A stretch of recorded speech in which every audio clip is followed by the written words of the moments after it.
Ben, très exactement, c'est dans l'un des poèmes en prose de Murata Mungan que j'ai lu cette expression capital illisible. En fait, on ne sait pas très bien s'il s'agit de Das Kapital de Karl Marx ou en général le capital illisible. Mais c'est très juste dans le sens. Le capital, définition du capital, lire et croire lire dans toute son étendue. On fait un repérage total dans toutes ces strates et sédimentations en couches, en latente et en activité, en distribution en bloc. Voilà, c'est quelque chose dans sa totalité. S'il s'agit de l'histoire de l'humanité et de la Terre, sédimentée comme géologiquement en minéraux et en végétaux et en dépôts d'énergie en aminoacides comme animal, alors ces capitaux-là, on est loin de découvrir et on n'a même pas de les appeler d'ailleurs nos capitaux, mais ce sont des capitaux au sens de 4 points cardinaux, des chapiteaux, des piliers, voilà, des points, des étoiles comme celle de David ou celle qui s'exquise dans les différents asabiyas. Voilà, il faut choisir son capital alors. Et deuxièmement, illisibilité vient véritablement du fait qu'il soit en retrait, qu'il ne soit pas à la fois qu'il soit abondant mais en retrait, une donation en retrait pour ne pas se confondre avec l'être lui-même quand même. Capitaux, c'est nécessaire peut-être, mais il faut distinguer de besoins et ajouter tous ces capitaux symboliques qui s'enchaînent, qui s'articulent, qui se désarticulent, qui se désolidarisent, et le plus important, ils s'immigrent. Les capitaux, c'est flottant. Par définition, voilà, on peut les extraire de sa matière brute, s'il y en a de matière brute. Rien n'est brut, tout est éthéré, des quantums, voilà, pour ne pas entrer dans la mécanique et physique quantique, tout est éthéré et irradiant. Il y a des rencontres. Voilà. Alors, quel est le sens de ce dernier élan d'inventer une valeur de valeur qui dépasserait se référant à l'or. L'autre poème turc, l'autre poète turc, Melih Cevdet Anda, qui a écrit sur l'or, je crois que c'était dans un texte encore, un poème en prose, en me réveillant de mon sieste, je crois. Alors, il a un rêve d'or, voilà, une sorte d'illumination, mais une sorte de soleil du midi aussi, l'or. C'est aveuglant, mais il a parlé de l'or comme matériau. Plusieurs poètes, on ne peut pas boire comme aliment de l'or fondu, tu seras brûlé, etc. Donc la valeur, c'est intouchable, qui devrait rester dans une distance intouchable. J'en passe toute l'économie théologique des temples grecs ou plus anciens, riches en or, ornementés dans le statut, et puis pendant un certain temps d'investissement et de guerre et de défense, on les fonde, on les met en circulation. Voilà, ça, c'est une économie de Templiers, ce qu'on connaît de Panthéon, au moins.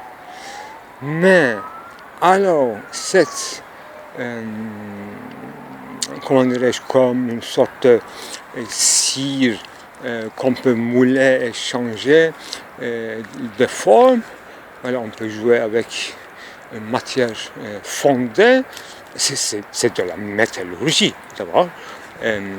C'est le génie de la métallurgie qui nous permet de faire ça au-delà de l'agriculture et de l'élevage des animaux. Métallurgie change beaucoup de choses. C'est le dieu de l'époque de métallurgie qui sert d'abord pour faire des épées, non pas seulement des ornements, mais parfois d'abord des ornements, et puis le fer, c'est rare, apparemment cuivre. Les Égyptiens utilisaient le cuivre, et c'était un peu mal tombé, parce que cuivre sans je dirais, stand, c'est pas très solide, comme marteau pour faire des pyramides. Mais on en a fait des pyramides pour avoir une chambre centrale en retrait, en reculant, en rapport avec les étoiles, avec le monde céleste et à la fois souterrain. Voilà. C'est une signature énorme, dire que nous avons savoir-faire et nous l'avons fait ainsi, tel. Voilà, ad hoc, j'ai insisté beaucoup sur la distinction de Aïn, ou essence, substance, et là, tel, c'est-à-dire avec ses attributs tels qu'ils se manifestent. Il faut que l'or soit manifeste, même en retrait. Alors aujourd'hui, on joue avec quoi? Avec blockchain. On bloque les chaînes. D'abord, on fabrique ou on participe à un chaîne. Vous voyez, l'expression serait fordien. Fordien, production en série, en chaîne. Maintenant, voilà, c'est déjà dépersonnalisé, une production en chaîne, c'est presque anonyme, bien qu'il s'agisse des acteurs qu'on appelle des mineurs, bizarre.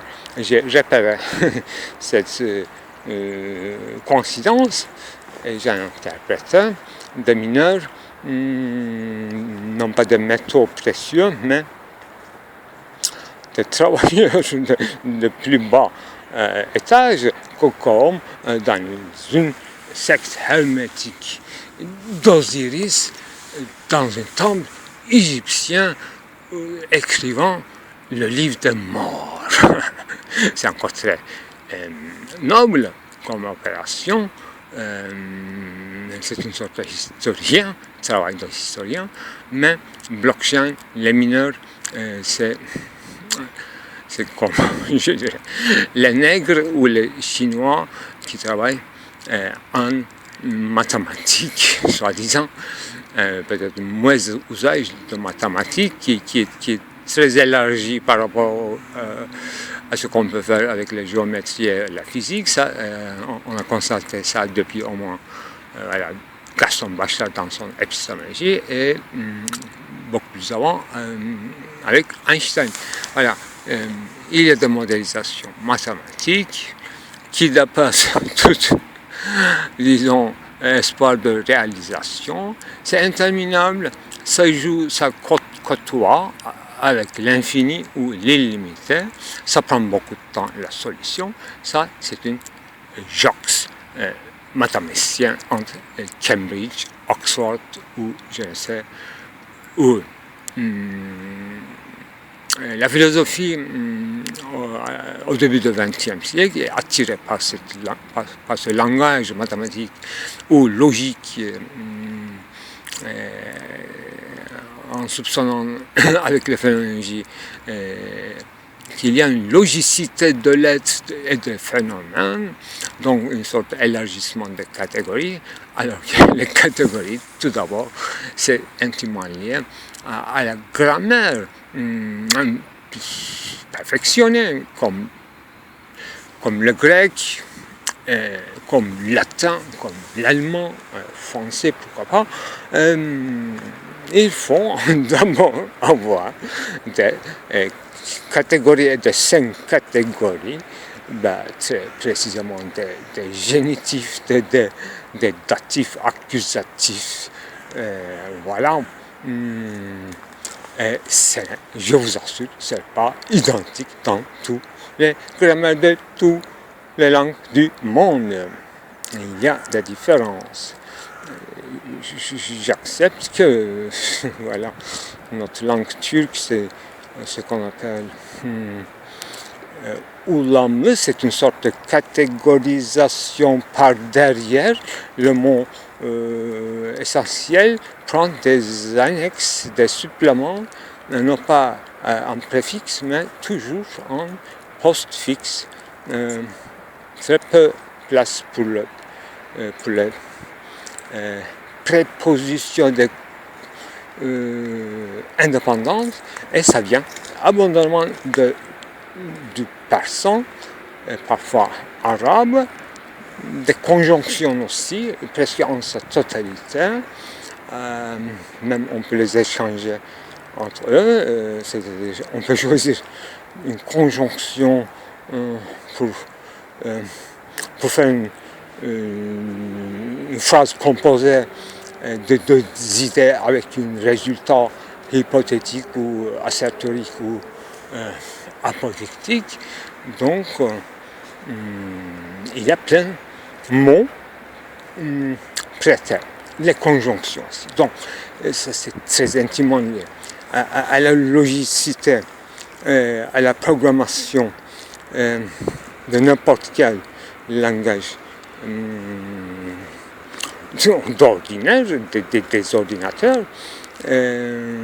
C'est ça qui était attiré les philosophes de positivisme ou logicisme empiriste.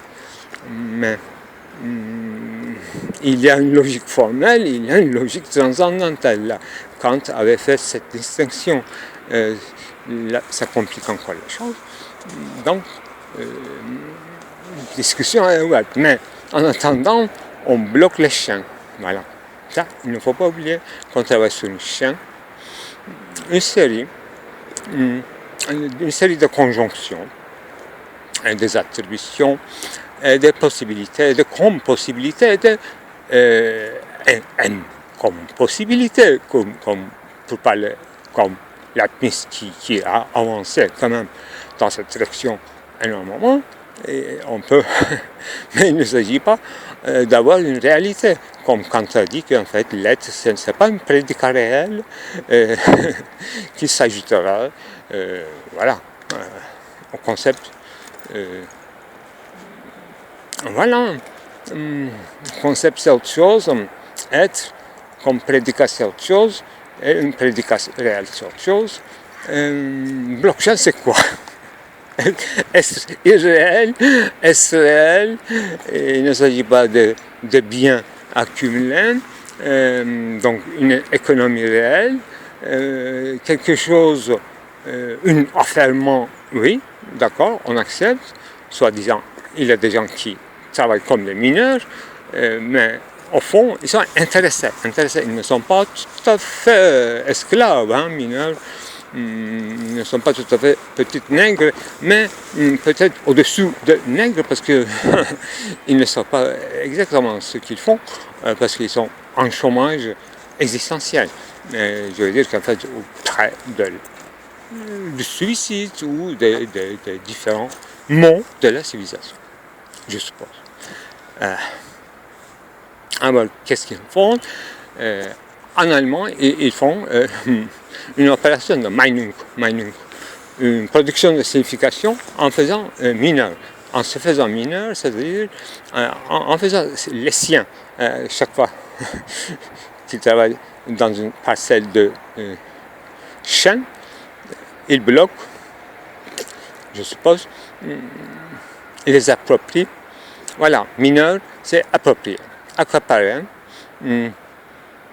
bloc par bloc.